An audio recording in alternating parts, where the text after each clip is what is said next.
Ok, alors, imaginez une scène de théâtre. Les lumières s'allument, et là, ce qu'on voit, eh bien, c'est pas tout à fait la réalité. C'est un monde où les rêves, les cauchemars et le réel s'entremêlent, se percutent. Bienvenue dans l'univers du rêve du clown. Aujourd'hui, on va décortiquer ensemble cette pièce surréaliste qui est assez fascinante, un peu comme si on résolvait une énigme. En fait, toute la pièce, elle tourne autour de cette question. Une question qui donne un peu le vertige, non? Qu'est-ce qui se passe quand on n'arrive plus à faire la différence? Quand la frontière entre être éveillé et être endormi devient tellement floue qu'à la fin, elle s'efface. C'est le point de départ de ce voyage un peu fou. On va entrer tout de suite dans le vif du sujet avec la scène elle-même. C'est là qu'on découvre le dilemme de notre personnage principal, Chorizo le clown, qui est littéralement pris au piège entre deux réalités.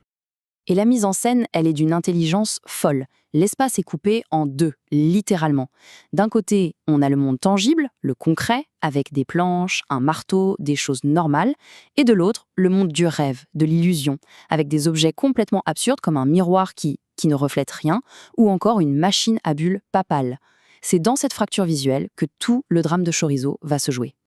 Maintenant, on passe à une idée super importante, l'ancrage dans le réel.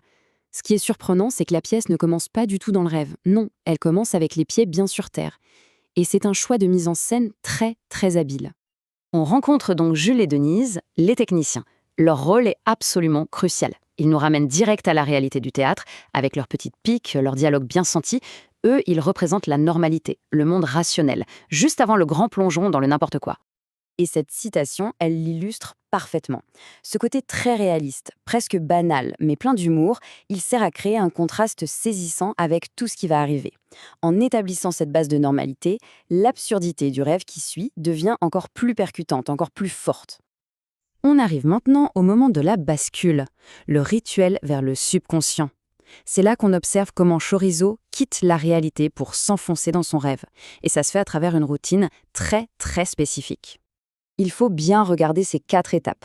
C'est presque robotique, mécanique, comme une machine bien huilée. Chaque action est un pas de plus qui l'éloigne du monde conscient. La routine, le démaquillage, le somnifère et enfin l'arrivée de son double, Salami. Et c'est là que les choses deviennent vraiment, vraiment bizarres. Le point crucial ici, c'est ce miroir. C'est le geste le plus fort, le plus symbolique du lot. Chorizo retire son masque de clown, il se met à nu, mais il ne peut pas se voir. Il n'y a pas de reflet. C'est une image incroyablement puissante de la perte d'identité juste avant de sombrer dans le rêve. Bon, maintenant on plonge dans le rêve pour essayer de décoder ces personnages.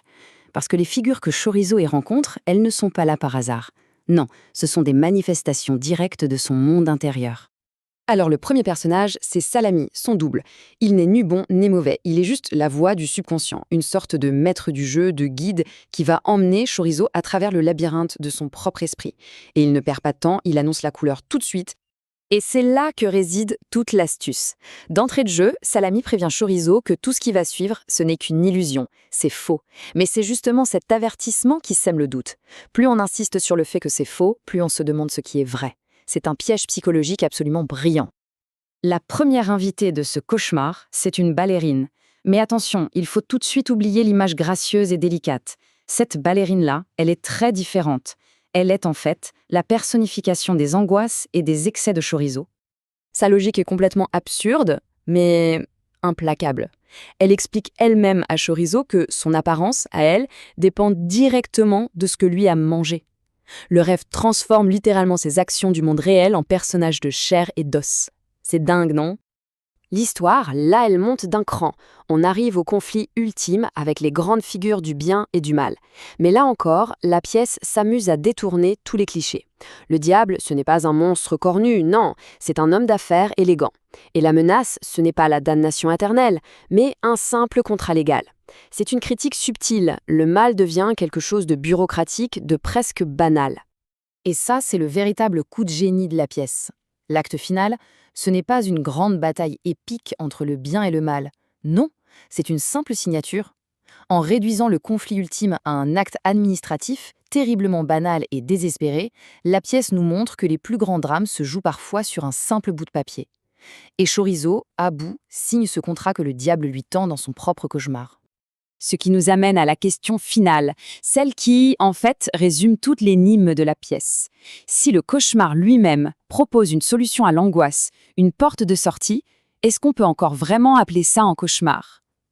C'est une pensée qui laisse songeur et qui montre à quel point parfois les frontières sont incroyablement floues.